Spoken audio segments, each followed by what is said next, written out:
Il y a une personne de valeur que tu trouveras, qui changera ta vie, qui transformera ta vie. Elle existe quelque part parce que ce n'est pas un homme qui l'a réservé, mais c'est l'Éternel qui l'a réservé. Il y a une femme réservée pour toi que l'Éternel lui-même a réservée avant la corruption. Il y a un homme de valeur réservé pour toi que l'Éternel lui-même a réservé avant la corruption. Alors, il y a une rêve. Bienvenue, merci. Je suis heureux de vous rencontrer encore en ce jour d'aujourd'hui. Nous sommes là pour notre programme régulier. Merci d'être fidèle à notre émission. Merci d'être fidèle à nos programmes. Le message que nous apportons aujourd'hui est intitulé La réserve de Dieu pour ses fils dans les relations amoureuses, dans le mariage. La réserve de Dieu pour ses fils dans les relations amoureuses et dans le mariage. Notre texte de base se trouve dans Ecclésias chapitre 7 au 28e verset. Ecclésias chapitre 7, le 28e verset. Il est écrit ceci. D'ailleurs, je cherche encore et je n'ai pas trouvé. Sur 1000 hommes, j'ai trouvé un. Mais parmi toutes les femmes, j'en ai pas trouvé une seule. Mais Salomon, de quelle femme tu es en train de nous parler? Parce que les femmes sont nombreuses dans le monde. Il a même été prouvé pour les rechercheurs que les femmes sont plus nombreuses que les hommes. Comment est-ce qu'alors Salomon peut nous dire qu'il cherche une femme dans le monde, mais il n'en a pas trouvé même une seule femme? Il faudrait donc qu'on sache de quelle femme il est question, parce qu'à notre connaissance, nous savons que les femmes dans le monde sont plus nombreuses que les hommes. Dans Proverbe au chapitre 31, le verset 10, il est en train de nous répondre sur la femme qu'il est en train de chercher. Il nous dit ceci. Qui se trouvera une femme de valeur? Qui se trouvera une femme de valeur? Elle a bien plus de prix que de coraux. Et donc c'est là que nous comprenons que la femme que Salomon est en train de décrire était une femme différente, une autre femme qui portait autre chose que les femmes ne portent pas souvent. Et c'est pourquoi Proverbe nous décrit que la femme dont il est question, c'est la femme de valeur. Salomon nous dit que qui trouve une femme de valeur, elle a plus de prix que des coraux. Mais quelle est cette femme de valeur? Qu'est-ce qui fait que cette femme est tellement spéciale au point que tu puisses la décrire de cette façon? La réponse est dans Proverbe 31, verset 29. Il est écrit ceci. Il y a bien des filles qui montrent leur valeur, mais toi, tu les surpasses toutes. Oh mon Dieu, j'aime ce passage. Pourquoi cette femme de valeur surpasse toutes les autres femmes? Quelle est cette spécialité de sa personne? Quelle est cette spécialité de son être? Qu'est-ce qui fait qu'elle est assez et tellement spéciale pour qu'elle puisse dépasser et surpasser toutes les autres femmes? La réponse, nous la retrouvons encore dans Proverbe 31 au verset 30. Il est écrit ceci. Or, le charme est trompeur et la beauté fugace. La femme qui craint l'Éternel est digne de louange. La femme qui craint l'Éternel est digne de louange. Et c'est là que nous comprenons qu'en fait, la valeur aussi spéciale, aussi unique, aussi particulière que Salomon était en train de chercher dans une femme, la valeur qui fit de cette femme dont il est en train de nous parler dans Proverbe et qui surpasse toutes les autres femmes, c'est parce que la femme dont il est question doit être une femme qui craint l'Éternel. Et donc, la valeur que Salomon était en train de chercher était l'intégrité. Il nous donne la description de cette femme dévertie. Cette femme dévertie dont il est question, il nous donne la description de cette femme tout au long de ce chapitre 31. Il nous dit premièrement, cette femme de valeur, la femme de valeur est une femme dévertie et qui fait du bien à son mari et non le mal. Il nous dit, cette femme, elle travaille au même titre que l'homme. Elle est entrepreneuse et courageuse. Elle nourrit sa famille et entretient sa maison. Elle est généreuse et a une bonté exceptionnelle. Elle fait la fierté de son époux, la fierté de la famille, la fierté de l'entourage. Elle est forte, visionnaire et a beaucoup de succès. Louée par sa famille, louée par les voisinages. Elle est sage et intelligente. Voilà donc la femme que Salomon était en train de chercher. Mais je vais vous poser une question, mes chers frères et sœurs. Qui est cet homme dans le monde qui ne voudrait pas avoir une femme pareille? Qui est cet homme dans ce siècle qui ne voudrait pas avoir une femme pareille? Mais le problème qui se pose dans cette génération et qui s'est posé autrefois dans la génération de Salomon, ce que les hommes, mais aussi Salomon, c'était plan de ne pas trouver cette femme dans le monde. Elle a cherché cette femme dévertie, cette femme de valeur, cette femme qui craint l'Éternel, cette femme qui marche dans le voie du Seigneur, cette femme qui a la loi de l'Éternel à sa portée. Il a cherché cette femme, mais il ne l'a point trouvée. Voilà pourquoi Proverbe 19 au verset 14, il est écrit ceci. Un homme peut hériter maison et richesse de ce père, mais seul l'Éternel peut lui donner une femme. Je le répète, un homme peut hériter de maison et des richesses de ce père, mais seul l'Éternel peut lui donner une femme intelligente. Et donc, ce que ce proverbe 19 au verset 14 nous révèle, ce que la femme que Salomon est en train de chercher, n'est pas une femme qui s'hérite des pères et des mères, n'est pas une femme que l'on trouve dans le monde, mais c'est une femme que l'Éternel donne. Oh mon Dieu! Ainsi donc, si nous sommes des fils de Dieu et que la femme dont il est question vient de l'Éternel, il est donc fort probable de déduire que comme l'Éternel est l'Éternel et que tout ce qu'il fait, il le prévoit d'avance, il a pu réserver une femme pour ses fils. Voilà pourquoi nous trouvons un texte dans 1 Roi chapitre 19, au 18e verset, il est écrit: Cependant, je me suis réservé 7000 hommes en Israël, tous les genoux qui n'ont pas fléchi devant Baal et toute bouche qui ne l'a pas embrassé. Mes chers frères et sœurs, qu'est-ce que je suis en train de vous expliquer? Le problème qui se pose en ce jour d'aujourd'hui est comme à la génération de Salomon. Ce que les hommes, moi-même j'en fais partie, nous nous plaignons que le monde est devenu compliqué, que le monde est devenu corrompu et que les femmes elles-mêmes sont devenues corrompues. On cherche la femme de valeur dans le monde, on n'arrive plus à la trouver. On cherche la femme de valeur autour de nous, on n'arrive plus à la trouver. Et comme Salomon, c'est devenu un problème parce que on se dit où est-ce qu'on trouvera cette femme? Où se trouve cette femme et comment est-ce qu'on pourra obtenir cette femme pour qu'elle puisse nous aider au quotidien? Parce que la Bible dit que Dieu créa Ève pour qu'elle soit l'aide d'Adam. Le monde pourrait se corrompre, les femmes pourront se corrompre, on pourrait manquer des femmes de valeur dans le monde. Mais la vérité est celle-ci, c'est qu'avant que le monde ne soit corrompu, avant qu'il ne puisse plus y exister de femmes, l'Éternel avait déjà réservé une race pure pour ses fils, une race pure pour ses enfants. Il y a comme à l'époque d'Élie. Élie s'était retrouvé dans une circonstance où il croyait être le seul prophète qui invoquait encore le nom de l'Éternel. Il croyait être le seul prophète intègre. Mais Dieu lui dit: au-delà de toi-même, j'ai aussi d'autres 7000 prophètes que je me suis réservés en Israël qui n'ont pas fléchi les genoux devant Baal. Et c'est la prophétie que je suis venu te porter aujourd'hui dans le catalogue du rêve. La vérité est que l'Éternel s'est réservé une autre race de femmes qui n'ont pas fléchi les genoux devant Baal.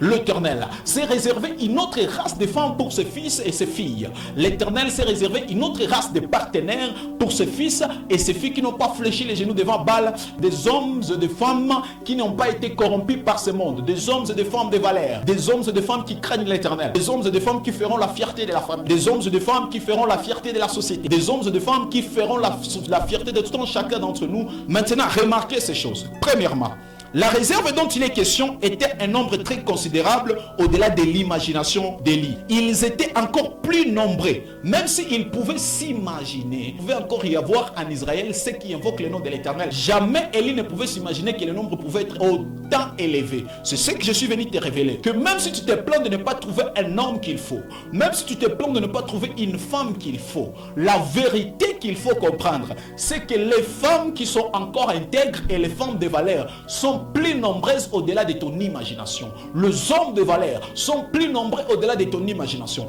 De la même façon que le nombre que l'Éternel avait décrit à Élie était un nombre pour lequel Élie ne pouvait s'y attendre. De cette même façon, je suis venu te révéler en ce jour d'aujourd'hui que le nombre des hommes de valeur qui restent dans le monde, qui sont présents dans le monde, le nombre de femmes de valeur qui sont présentes dans le monde est au-delà de ton imagination. Il y a une réserve de l'Éternel pour ses fils, il y a une réserve de l'Éternel pour ses filles. Deuxième remarque, la réserve de l'Éternel, elle s'est faite avant que le pays ne soit corrompu. Parce que cette corruption n'était pas une surprise pour Dieu. Avant que la corruption ne puisse venir, l'Éternel savait déjà que la corruption allait venir. Ainsi donc, il s'est réservé en Israël 7000 prophètes qui lui resteraient intègres. Il s'est réservé en Israël des hommes droits, des hommes intègres. Voilà pourquoi je suis venu te dire que comme à l'époque d'Élie, la réserve de Dieu pour ses fils et ses filles que nous sommes s'est faite avant que la corruption ne vienne dans le monde.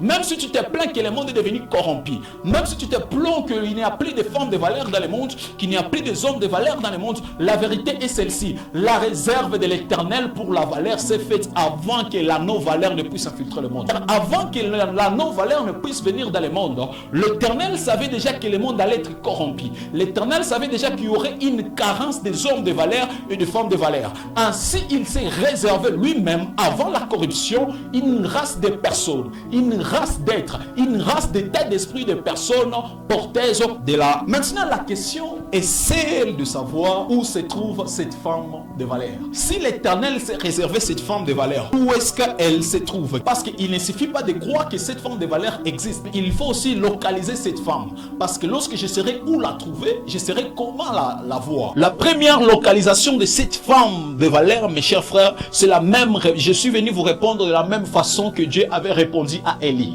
Il lui a dit ceci: la réserve, cette réserve dont il est question, dont je me suis réservé avant la corruption, c'est 7000 prophètes qui n'ont pas fléchi les genoux devant Baal. Elle ne se trouve pas loin de toi, mais elle se trouve en Israël. Oh mon Dieu, ça c'est grave. Pendant que Élie était en train de chercher la réserve de l'Éternel ailleurs, en vrai la réserve de l'Éternel était au même endroit qu'il était en train de faire. La réserve de l'Éternel était au même endroit qu'il croyait être corrompu.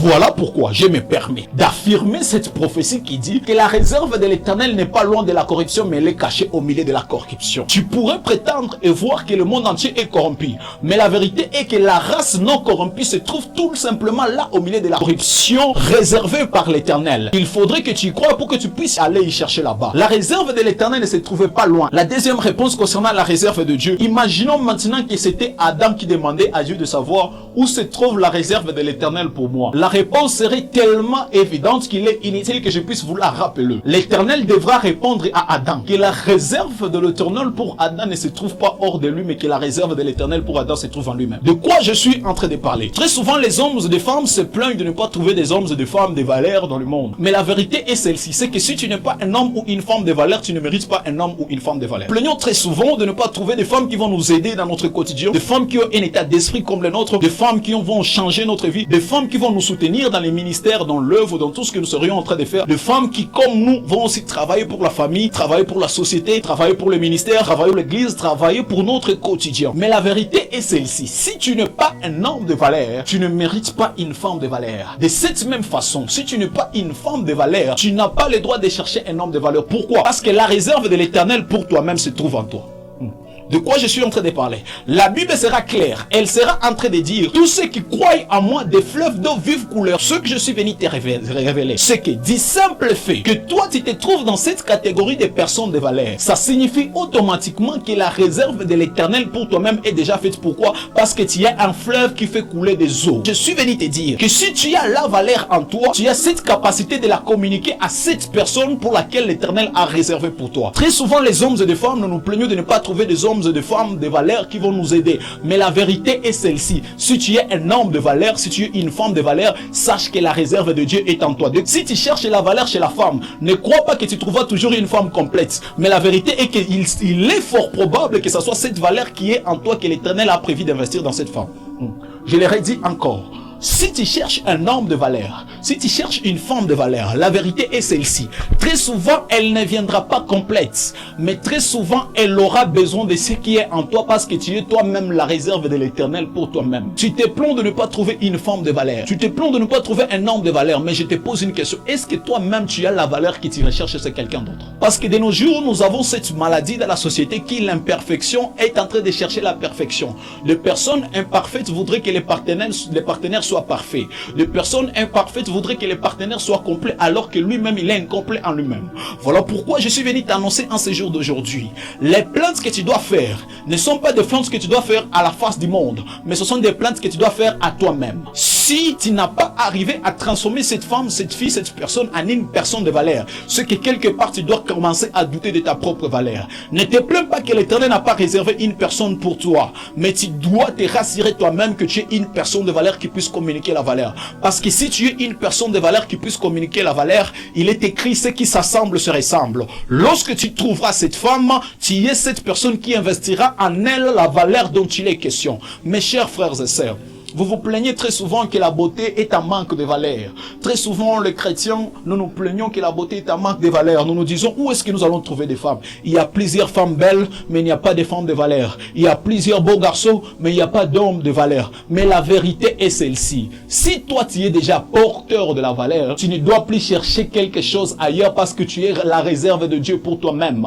C'est toi que Dieu a prévu pour transformer cette femme. C'est toi que Dieu a prévu pour transformer cet homme. c'est toi que Dieu a prévu. Parce que la troisième question, imaginons qu'en ce moment, je me retrouve devant Esther et que Esther soit en train de demander où se trouve la personne qu'il lui faut. Et que Esther lui-même soit en train de demander où se trouve l'homme de valeur qu'il lui faut. La vérité est que l'Éternel lui répondra que l'homme de valeur dont il est question, le roi Assuérus, est un homme incomplet, mais que tu seras la personne qui le complétera. Oh mon Dieu. Est un homme en manque de caractère, mais tu seras la personne qui aura besoin du caractère. Je suis venu vous dire, mes chers sœurs, c'est que très souvent, vous ne rencontrerez pas des hommes semblables à Jésus. Très souvent, vous ne rencontrerez pas des époux semblables à Jésus. Très souvent, mes sœurs, vous ne rencontrerez pas des courtisans semblables à Jésus. Mais vous allez rencontrer des courtisans semblables au roi Assuérus. Et vous aurez besoin d'être une Esther porteur de la valeur. Je le répète, mes chères sœurs, vous devez le comprendre. Très souvent, vous ne rencontrerez pas des hommes faits, totalement construits, totalement établis, qui sont porteurs de la valeur. Mais comme Esther, vous rencontrerez des hommes comme le roi Assuérus qui sont en manque de caractère, qui sont en manque de personnalité, et vous êtes la personne qui investira en eux cette qualité, vous êtes la personne qui investira en eux ces personnalités. Il est temps que dans cette génération d'aujourd'hui, nous cessions de nous plaindre, de nous dire qu'on ne trouve plus des hommes de valeur, qu'on ne trouve plus des femmes de valeur, mais que nous devons comprendre que nous sommes la réserve de Dieu pour nous-mêmes, pour la valeur que nous devons apporter dans le monde, pour la valeur que nous devons apporter chez la femme, pour la valeur que nous devons apporter chez nos partenaires. La femme que tu cherches est en toi.